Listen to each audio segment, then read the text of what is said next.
Hey everyone, this is Evan here. I have a knife review, and as I said, I like to use my knives before I review them.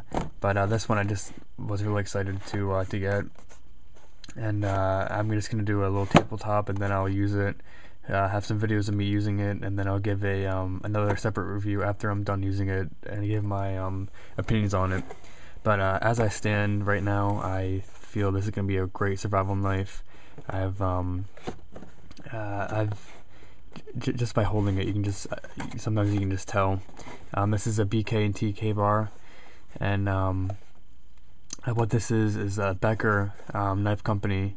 It was a knife company, and they went out of business. They made really nice survival knives, and after they went out of business, K-bar back in 2007 bought them out. So let's do a little unboxing for everyone. This is, of course, comes with their little catalog. Has all their stuff in it. It's cool. Get to read up on that. I didn't get that one. Get that with my last K-bar knife. I'm a big fan of K-bar. I think they're a good quality, made in the U.S. You can't beat that. Again, great prices. This is a sheath. It's a glass-fill nylon, kidex like. I think glass-fill nylon is a little sturdier. And so it's a nice sheath. It's MOLLE compatible. Right here you have plenty of loopholes and rivets and stuff, so that's good.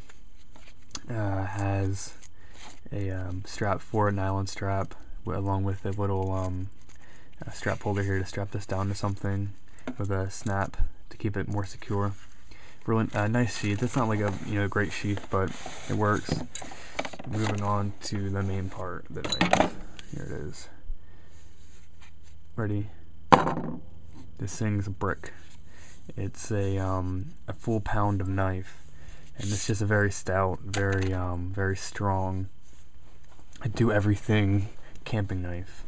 I mean, check this out. Look how thick this knife is. This is a 1/4 inch thick, full 1/4 inch. It's such a small blade. Not really small. It's about 5 1/4 inches. Either 5 1/4. Let me check. I think it's 5 1/4. And yep, 5 1/4 inches. And this is just basically a perfect survival knife. You're not gonna be you're limited to 5 1/4 inches, but honestly, it's just it's I think it's better carrying this around than something of 7 9 inches, which they do come in 7 to 9 inches, but I chose this model basically because I just think it's a better package. You don't need. It's been proven in videos that you don't need such a large knife. I've seen some videos of guys going out with 4-inch knives and doing some really nice survival techniques and stuff. So I think this is just a perfect size.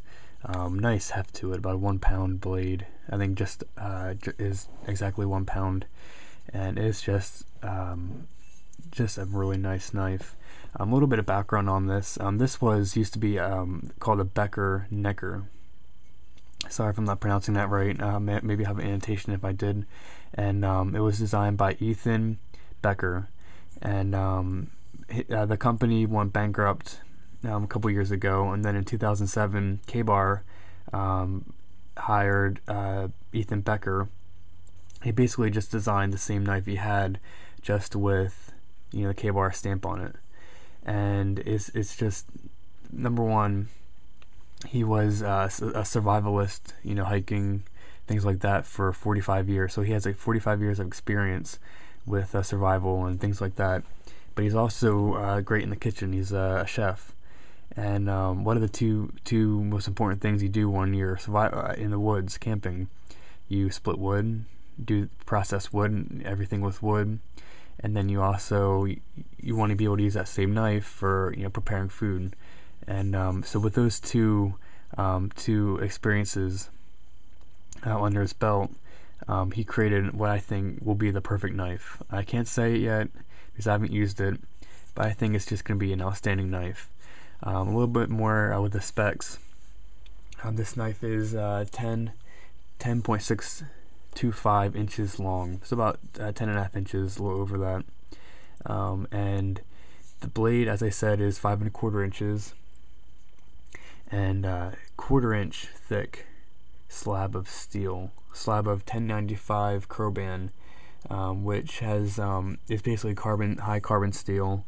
It's 1095 carbon steel with extra chromium and other minerals, which make this even more tougher than 1095. So it's a step above 1095, and makes it tough, strong, won't flex on you, obviously because you have such a hefty knife, but also gives better edge retention than 1095. And the handle is just, I mean, it's just so comfortable.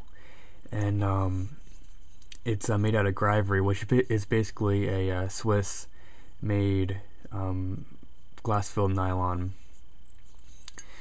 So overall, this is just, I feel, is just going to be an outstanding knife. It's, I mean, even just the tip is so strong. It retains that 1/4 inch thickness throughout most 95% of the blade, and even it's not completely flat ground. It holds a 1/4 inch thickness, a third of the way down, then goes to complete flat grind, and it's just that's just makes for a really good, strong, hefty, stout knife.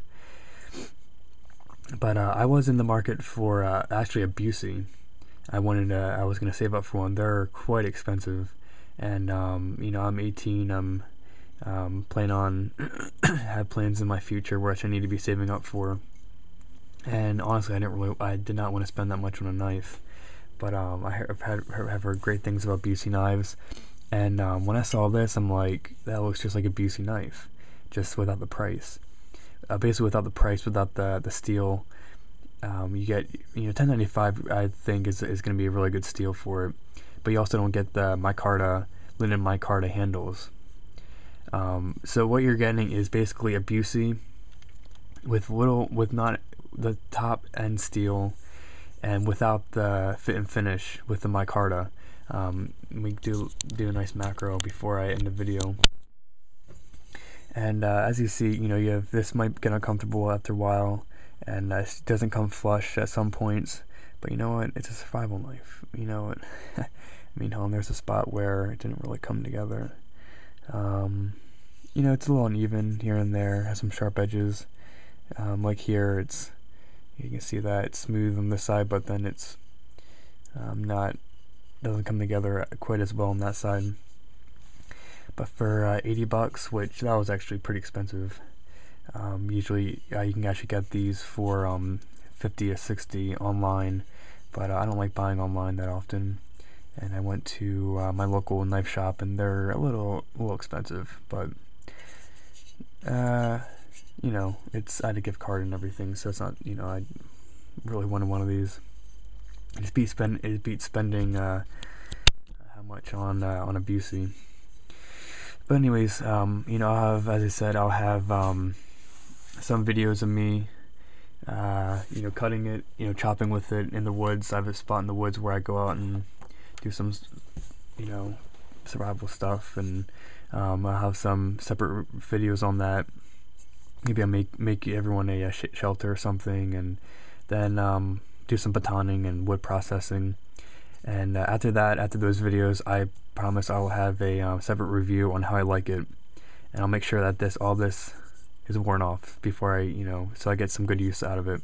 By the way, this is epoxy coating, black coating, which is really nice, because I've seen some knives like this, and they have a very gritty.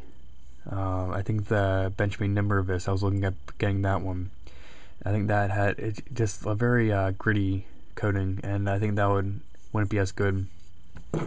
But this is a very smooth coating, just because 1095 does rust. But let me just give you a little hard to cut through that. But this also was the display model that they were all sold out. So I had to get the display model. Now there we go. So I might have to sharpen it up. But past while, it's been touched and probably tested for how sharp it is by people wanting to buy it. So I unfortunately did get this display model, but I'm not too worried about that. Anyways, a great knife so far. I'll have more videos. Please subscribe, and thanks for watching.